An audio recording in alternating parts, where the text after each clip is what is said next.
Zwolle, Pays-Bas. Nous sommes le 13 avril 1945. Il fait nuit, tout est calme. Les soldats allemands sont en poste quand soudain des tirs, des explosions se font entendre. Aucun doute, l'armée anglo-canadienne est en train de libérer la ville. Alors imaginez la surprise des habitants le lendemain matin quand ils découvrent que ce n'est pas une armée, mais un seul homme, Léo Major, qui a fait fuir les Allemands de la ville. Ce gars-là, il a été surnommé le Rambo québécois. La Fabrique Audio présente La Petite Histoire. www.lafabriqueaudio.com.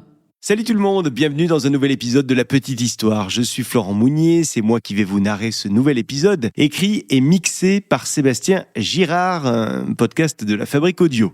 Avant de commencer, merci à vous de nous suivre. Vous êtes de plus en plus nombreuses et nombreux. Ça nous fait plaisir, évidemment. Vous nous écoutez via votre appli de podcast préféré. Et nous, aujourd'hui, on remercie infiniment Castbox pour nous avoir mis dans sa sélection éditoriale. La Petite Histoire fait donc partie des podcasts préférés du moment de Castbox. N'hésitez pas à aller nous y retrouver. Allez, place maintenant à la découverte de celui qu'on surnommait le Rambo québécois, un soldat dont l'histoire incroyable reste aujourd'hui encore méconnue. Ah ouais. Quelle histoire, ça aussi. Léo Major est né le 23 janvier 1921. Il est né aux États-Unis, à New Bedford, dans le Massachusetts. Il est le fils aîné, Léo, d'Achille Major et d'Amanda Sévigny, tous deux d'origine franco-américaine. Alors très vite, toute la famille va quitter les États-Unis pour déménager au Canada. Le père, ouvrier des chemins de fer, a en effet bénéficié d'une affectation temporaire à Montréal dans le cadre d'un programme d'échange. Et c'est ce qui va permettre à la famille de s'installer définitivement au Québec. Léo est l'aîné de 13 enfants.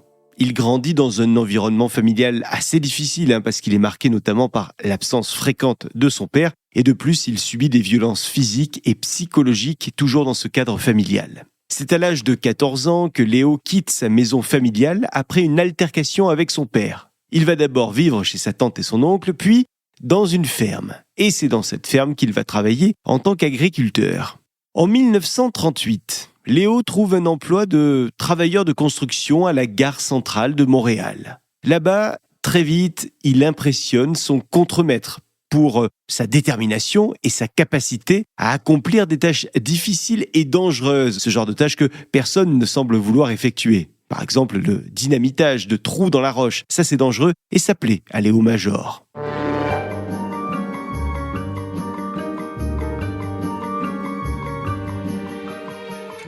En juillet 1940, à l'âge de 19 ans, Léo Major s'engage dans l'armée canadienne. Initialement affecté au Royal 22e Régiment, il demande rapidement à être transféré au régiment de la Chaudière, lorsqu'il apprend que, avec ce régiment, il serait envoyé en Europe. Il va donc s'entraîner, Léo, à la base des forces canadiennes, Valcartier, près de Québec. Puis, il quitte le Canada en juillet 1941, destination la Grande-Bretagne. Une fois arrivé en Écosse, Léo rejoint enfin le régiment qu'il voulait intégrer, c'est-à-dire le régiment de la Chaudière. Et il commence un entraînement intensif qui va durer 3 ans et demi. Une nouvelle fois, il se fait remarquer pour sa maîtrise de l'anglais, mais aussi pour ses compétences exceptionnelles en tir de précision, reconnaissance et opérations de commando.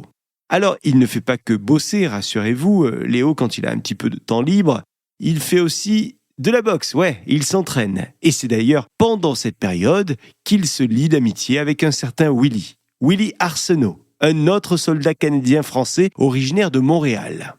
Le temps passe et Léo est enfin envoyé au combat. Je dis enfin parce que c'est ce à quoi il aspirait. On l'envoie par exemple sur le débarquement de Normandie. Et Léo va une nouvelle fois briller, car c'est lors de ce débarquement de Normandie, le 6 juin 1944, que Léo, avec 5 autres soldats du régiment de la Chaudière, réussit à capturer un bunker allemand et à faire prisonnier une 12aine de soldats ennemis. Toujours ce même 6 juin, un peu plus tard dans la journée, Léo s'engage dans une mission de reconnaissance. Léo et un autre soldat parviennent tous deux à capturer un véhicule blindé allemand. Ils réussissent à faire prisonnier les occupants de ce véhicule et ils ramènent ensuite le véhicule aux forces canadiennes. Et c'est à ce moment-là qu'ils découvrent que le véhicule contient des équipements de communication et des codes ennemis. Oui, cette journée aura été pour Léo et puis pour les autres soldats une journée plutôt réussie.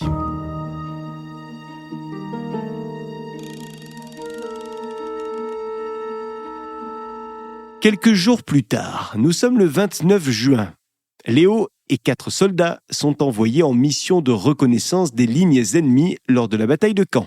Arrivés sur place, ils tombent sur une patrouille allemande, SS. Les Canadiens se mettent donc à tirer sur les Allemands et ils tuent ainsi 4 soldats SS. Le 5e est lui mortellement blessé, mais il a eu le temps, juste avant de mourir, de lancer une grenade.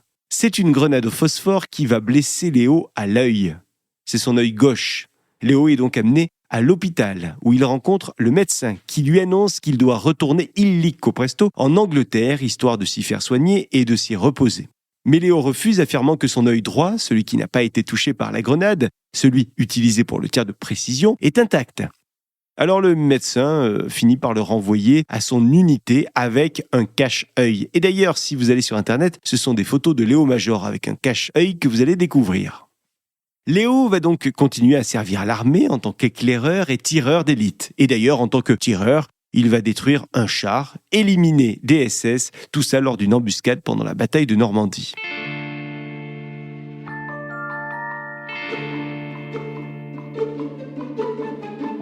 Le temps a passé et Léo s'est retrouvé à la fin de l'été sur le front le long de l'estuaire de l'Escaut, au sud des Pays-Bas.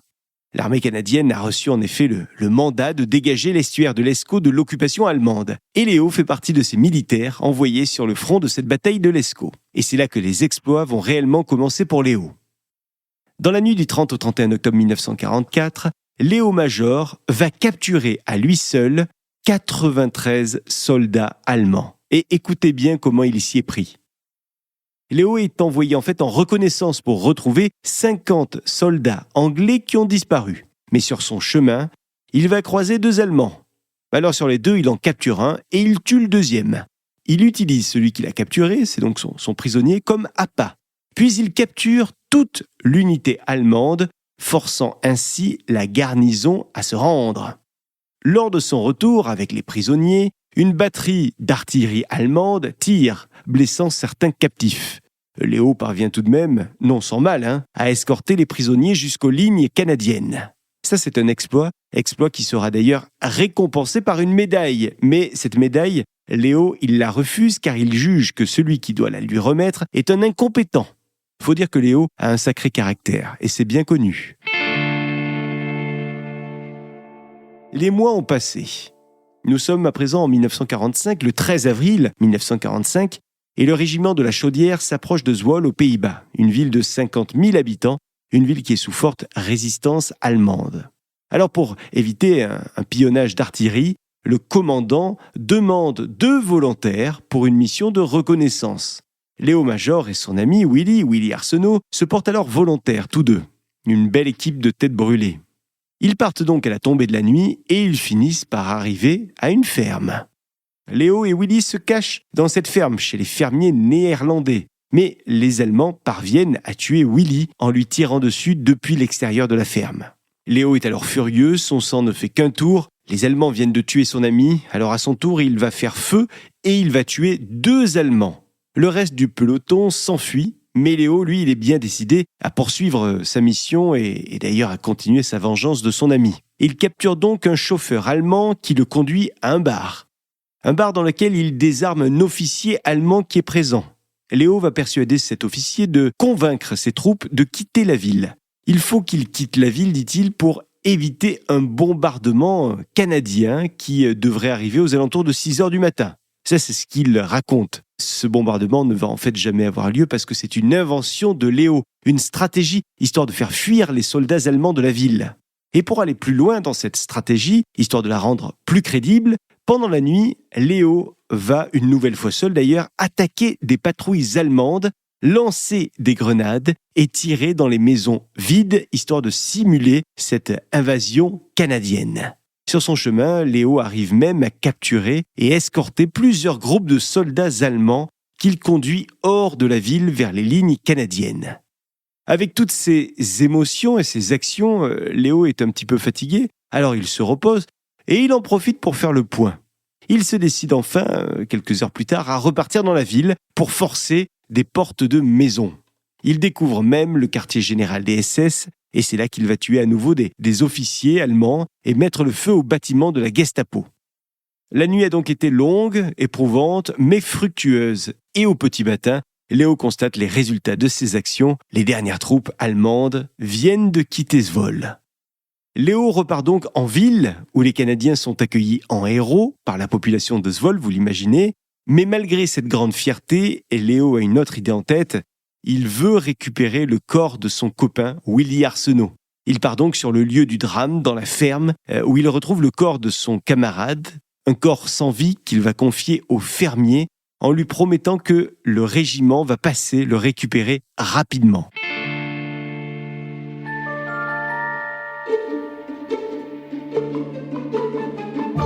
À la fin de la guerre, Léo va rentrer au Canada pour se reposer, se faire opérer du dos, avant de remettre sa tenue de soldat pour partir en Corée du Sud, d'où il reviendra vivant. Et c'est pas le cas de tout le monde. Léo va finir sa vie au Canada, il y a peu d'ailleurs, puisqu'il est décédé en 2008. Et pendant ce temps, aux Pays-Bas, Léo Major reste un héros qui est célébré chaque année à Zwolle en tant que libérateur de la ville. Son histoire aura mis beaucoup de temps à être connue du grand public malgré l'ampleur des actes héroïques qu'il a accomplis. Vous aurez compris que ce n'est pas pour rien qu'il est surnommé le Rambo québécois.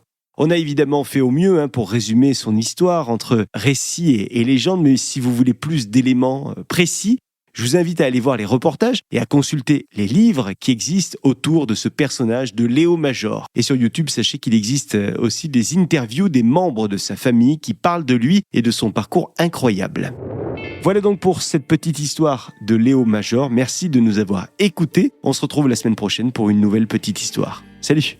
La Fabrique Audio présente La Petite Histoire. Vous souhaitez devenir sponsor de ce podcast ?